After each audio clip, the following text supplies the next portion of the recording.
Pheonix Chapter 1. Lucky dreamed of the stars again that night. He loved the stars and dreamed about them most nights. 1,000,000 points of silver light shining in the black. But this dream was different. This time the stars were calling him. They were trying to tell him something. They were making a small, soft, silvery sound like the chime of a faraway bell. The sound grew. It surged and swelled, rising up into the sky. Lucky's blood surged with it. His feet lifted off from the floor. And in his dream, Lucky flew. He rose up and soared through space into the stars and constellations. It didn't feel like a dream, it seemed so real. He rose higher and higher until the sound wasn't distant anymore. It was all around him now, surrounding him with waves of overwhelming power, though he still couldn't grasp its meaning. If he could just get a little nearer. He flew so close he could taste the stars sparkling on his tongue. He felt their heat on his face. They weren't little points of silver anymore. They were suns, each one a giant blazing sun. Inside them burned impossible energies, stronger than the fires in a nuclear furnace, bigger than the blast of 1,000,000,000 atom bombs. He reached out his hands to touch them and woke up with a violent start. He was in his bedroom, in his mother's apartment, back on Pheonix. It was just before dawn. The air conditioning was on full blast, but he was drenched in sweat and fever hot. A headache throbbed behind his eyes. He fumbled for the lights, and then he saw his sheets. The top sheet on the bed was burned. There was a massive hole through the middle of it. All around the hole, the white linen had gone black and crumbled into ash. Lucky checked the bottom sheet. Normal.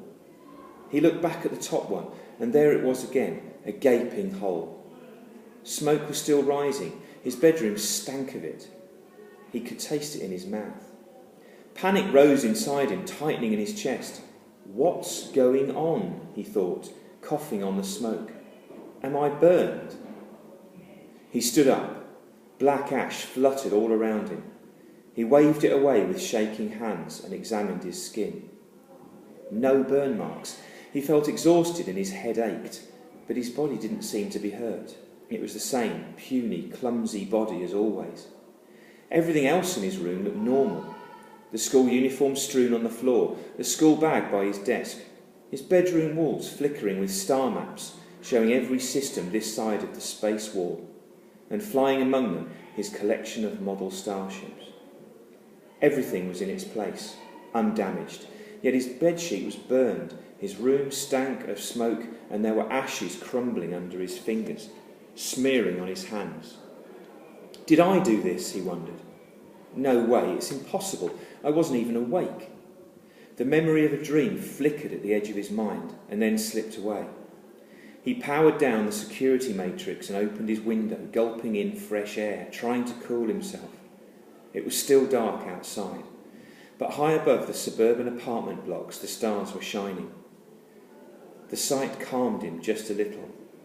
He'd lived on this moon, at the edge of the Aries system, all his life, yet he never tired of gazing at the stars. They seemed so free, up there in the sky, nothing could ever harm them. He could hear the distant roar of starships taking off from the spaceport. Soon it would be morning, and his mother would wake up. She would see the ruined sheet. When he couldn't explain it, she'd get worried. She'd been asking him weird questions lately, wanting to know if any unusual changes were happening to his body. He didn't know what these questions meant. From the anxious way she asked, he knew it was trouble. And now this, trouble for sure. No, he thought, she mustn't see the sheet. I have to get rid of it, replace it, and never say a word. He pulled on some clothes and tiptoed out of his bedroom. It was so peaceful in the corridor. He could feel the security matrix's subsonic hum in the soles of his feet. Everything was neat and ordered, as his mother liked it. Everything in its place. Shipshape, she called it. There was a faint light under the kitchen door and the scent of chocolate brownies. She must be in there, baking. Of course, On days when she went to work before he was awake, she'd always get up early to make him a treat. The food that had always been his favourite, back from when he was a little child. He crept silently past to the storeroom and opened up the door. It was crammed with boring household stuff.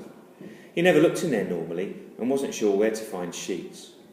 He hunted through stacks of tinned food and toiletries, packs of cotton wools and bandages, even a full battlefield medikit. How ridiculous. Why would they ever need a thing like that in a place like Pheonix, so far away from the war? Lucky? His mother's voice behind him. He turned, and there she was, her apron on, her long red hair tied back. He hadn't heard her coming at all. "Sweetheart," she called. "What are you doing in there?" "Oh, nothing," he said guiltily. "Why are you awake so early?" She sniffed the air. Her blue eyes narrowed. "What's that smoky smell?" She took off the apron and strode towards his bedroom. "Don't go in there." He tried to get in her way, but he was too slow. Before he could stop her, she was entering his room. He followed her in, cheeks flushed with shame. And there it was, the evidence, the ruined sheet with a hole burned right through the middle. He felt dizzy, seeing it again. It hit him with fresh force. Just what a strange thing it was. His mother breathed in sharply at the sight. Fear flashed through her eyes as she took in the smoke and ashes. But in her voice, there was not the slightest trace of surprise.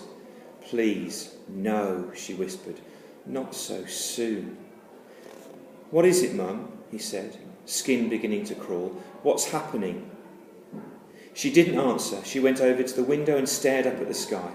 Lucky followed her and looked up too. There they were, as always, a million points of silver light. Whatever happened, the stars would always be there. No. Wait. There was something strange in the sky. A tiny black crack, a crack in the sky shaped like a V, where a moment ago a star had been. His mother slammed the security matrix on. She shut the window and backed away from it, face full of horror.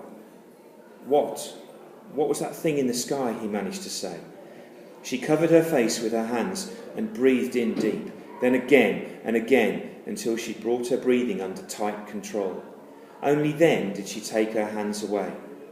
Her face showed nothing but determination now. Her voice was scarily calm. "We have to get out of here," she said.